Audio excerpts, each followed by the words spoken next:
皆さん、こんにちは、こんばんは、ホビービルドクラスの HBR9 です。今回は、1998年にバンダイから発売された、超合金魂、グレートマジンガーの増強追加パーツをメインに紹介します。グレートマジンガーの超合金発売から24年後に一新された超合金で、超合金魂の第2弾として、超合金魂、マジンガー Z の約1年後の1998年11月に7800円で販売されました。超合金魂、グレートマジンガー、ドリルプレッシャーパンチ、発射、超合金魂、グレートマジンガー、強化改造、スピンキッカー、超合金魂、グレートマジンガー、最強グレートブースター、マジンガー Z の続編として、1974年9月8日から、1975年9月28日まで放送された、全56話の作品です。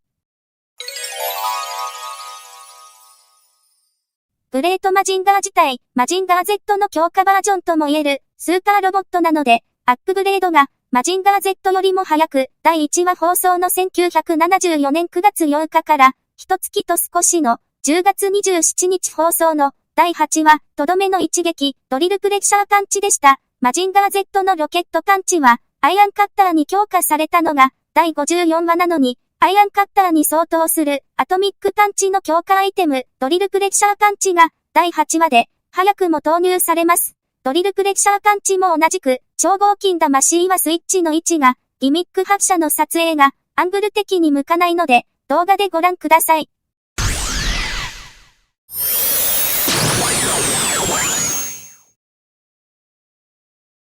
ドリルプレッシャーパンチは、アメリカから飛田博士を招いて開発され、6枚のプレッシャーカッターを出して、毎分2000回転で、マッハ4で飛んでいく武器です。有効射程距離は 4km で、厚さ6メートルの鉄板も粉砕しますとされていますが、アイアンカッターとの比較は、数百倍というざっくりな表現の設定になっています。プレッシャーカッターは、アニメ的には、毎回6枚は書かれていなくて、元々の三角の部分との関係は、謎になっています。また、手首から先の拳は回転しないで、プレッシャーカッター部分だけが回転する場合と、似たターンがありますけども、設定や解釈の統一ができてなかった部分から、打ち出し方法が2種類あることになってしまいました。ちなみに、このドリルプレッシャーパンチは、グレートマジンガーより先に、ボスボロットに装備されますけども、本体のボスボロットが耐えられずに、戦果は得られず、装備は1話で終わってしまいました。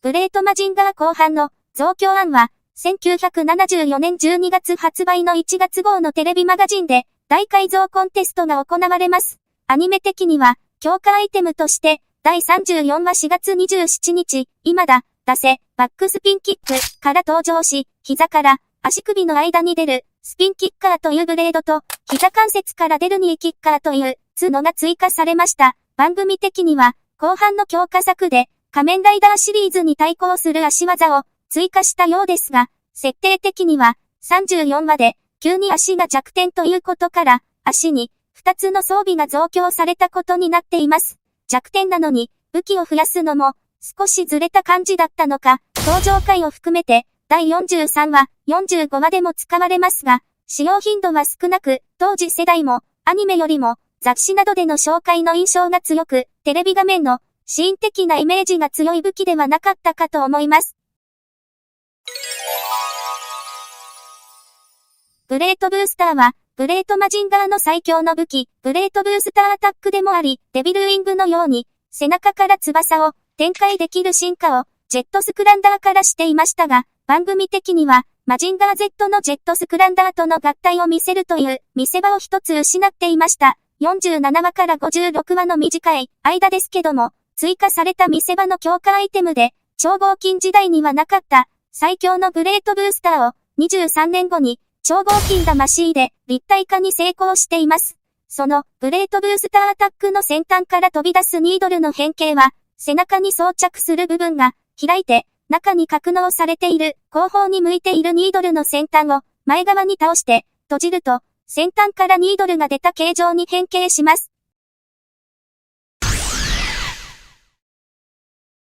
グレートブースターは、マジンガー Z のジェットスクランダーの生みの親の一人、スミス博士が残した、ジェットスクランダーの強化案なので、本来は、マジンガー Z が装備するはずのアイテムでした。そのため、高視力研究所の弓教授と、科学要塞研究所の兜健三博士が協力して作り上げています。最大速度マッハ5、最大上昇限度5万メートル、軽く地球を二回り半の航続距離を持ちますが、合体のタイミングが難しく、失敗すると、飛び去ってしまい、二度とドッキングできないという一面を与えています。また、ブレートブースターアタックは、両翼のビームで敵を麻痺させて、ブースターを直撃させるパターンと、先端のニードルや翼で、敵を破壊するパターンがあります。これは、7月27日に登場するよりも、約4ヶ月近く前から放送された、勇者ライディーンの、ゴッドバードを意識した、必殺技とも思われます。先端のニードルは、本来は、ブレートから分離すると出る設定ですけども、アニメでは、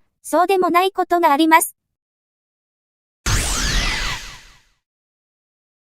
ブレートブースターの発進は、かなり大掛かりで、科学要塞研究所の上が分離上昇し、その下の研究所の中を、エレベーターでせり上がってくると、カプセルに入れて射出され、カプセルから弾け出て、ブースターオンで、ブレートマジンガーとドッキングし、垂直尾翼を展開すると、左右の翼は、スクランブルダッシュのように、上斜めに変形して展開する、可変翼ですけども、GX02 では、翼は固定で、下方に斜めのままです。これは、後に、GX02R で、ブレートブースターは、大きく全体的に回収されます。ブレートブースターの最後は、最終回で、兜健三博士が遠隔操作で、戦闘不能のブレートマジンガーとドッキングして、運ぼうとしますが、無敵要塞デモニカに攻撃され破壊されてしまいました。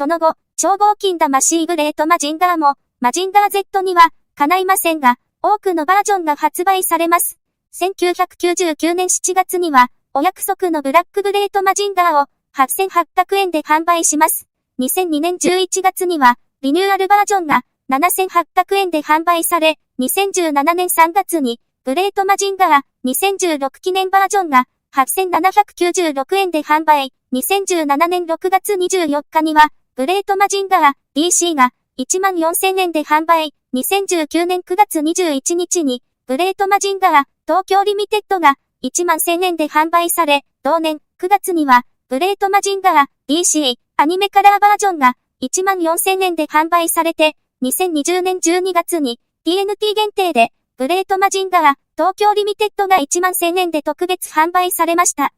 超合金ブレートマジンガーでは、再現できなかった細部や後半のアイテムを、当時としては、できる限り再現した、超合金魂、ブレートマジンガー GX02 でしたが、4年後の2002年11月にリニューアルバージョンの販売、いくつかの箇所を回収変更し、素材なども変更されリリースされて、その後のベースになっています。逆に言えば、数年後には、初期の GX02 は、完璧でない分、レアかもしれません。そんな、偉大な勇者、バンダイ、超合金魂、ブレートマジンガーの増強追加編の動画でした。